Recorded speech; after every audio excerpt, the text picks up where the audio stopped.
Now we are seeing events that are happening currently in the world that people don't seem to be understanding what is going on. We see floods in so many parts of the world. We see it, the surgence of the waters, the rains, and so much is actually going on. And you don't seem to get the truth behind it. And actually, even those who seem to be getting the word are avoiding the realities. But remember, in the book of Genesis, the Bible is telling us that God gave a promise that He will never destroy the earth again or and its inhabitants by the waters. And He gave a sign of a rainbow on the same.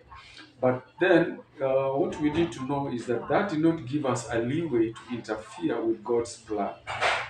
When somebody has built a house for you, for example, and he says that this house will give you protection and will serve your generations to come in good faith, and then you end up going to interfere with the foundations they are in. Uh, you shake the foundations and actually interfere with the roofing and the coverings and everything that pertains to that house. Now, what happens there, therefore, is that the house will collapse or destruction will come therein, and if there is a slight wind, it will blow it off. That does not mean the initial promise of the builder has failed. It is just that you yourself, who is the inhabitant of that house, has failed to maintain the house as it should. And that is why the book of Isaiah, chapter 24, verse 5, if you read the entire from verse 1 onwards up to verse 5, you will notice that there is a problem that the inhabitants of this earth has caused. The Bible is saying that the land shall be utterly emptied. Let me begin from verse 1. It says, Behold, the Lord maketh the earth empty and make it waste, and turneth it upside down and scattered abroad the inhabitants thereof. And it shall be as with the people, so with the priest, as with the servant, so with his master, as with the maid, so with her mistress, as with the buyer, so with the seller, as with the lender, so with the borrower, as with the taker of usury, so with the giver of usury to him. That is, the event that are occurring on the earth will affect both the righteous and the unrighteous. Just the same way Jesus said that when the God blesses people, He blesses both the righteous and the unrighteous. But remember, there is one thing that a very good example is that which Elijah did in Samaria, where he prayed that the rain should not come to Samaria for a time. And incidentally, he forgot that when the rain fails to come, he is a dweller or an inhabitant of Samaria, and the hunger that threatened the land will also affect him. And therefore, you will notice that, like for example, verse 3 says, And the land shall be utterly emptied and utterly spoiled, for the Lord hath spoken his word.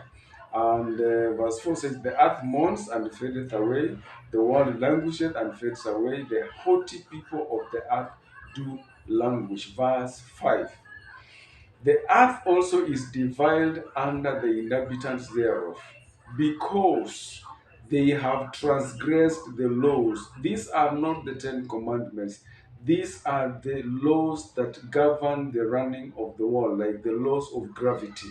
As soon as you defy the laws of gravity, you are no longer able to stay on earth, and therefore you are suspended or going to in the air or something like that, as all of us understand the laws of gravity. So there are laws also which sustain the nature.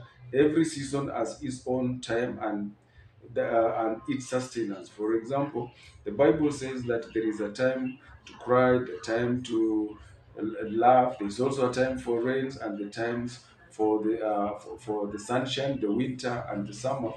So those are the seasons that God set in place, but mankind has interfered with it. The Bible also talks that the waters have a path that they pass through and they have a destination to go through. However, mankind has also interfered with the pathways of nature, and therefore, when the nature breaks loose, it comes down to destruction. So we have interfered with the laws of nature as it was set by God. We have also changed the ordinances.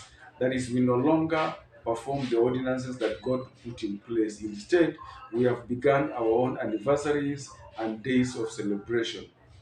we have also broken the everlasting covenant of God. There are covenants which God made with mankind and even through Jesus Christ, and all these things we have ignored and abandoned them, and that is why the world is crying. Not because God has dishonored his covenant with Noah, but because we have broken the walls and the systems that God put in place to take care of our universe. We have broken the laws of nature. Everything, the trees we have destroyed, we have changed the course of the waters, and that is why when we have interfered even with the system of water formation, like in the clouds, like what Dubai did, like seed or cloud seeding, then automatically we have interfered with the plans of God. And so these destructions are coming because we are the ones who caused it, and we should be able to pay the price. And that is why, from inception, the Bible is saying this affects everybody, both from the priest, the servants, the masters, the maid, the maidens, the mistress, the buyer, the seller, the lender. Everybody in the society is affected. So even the young, the old, all of them are affected. Why? Because we have interfered with nature. So let us look at things completely and holistically so that we understand our own environment, because the heaven is the Lord's, earth he has given to mankind, but man has destroyed his own house that God built it for him. Let us live well and obey the nature and obey the words of God, and we shall sustain the universe in a very good way it was made for us. Thank you and God bless you. Cheers, be strong, and we shall live to enjoy the beauty of the land, because God says we shall be able to enjoy the blessings that He has bestowed upon us on this earth. God bless you.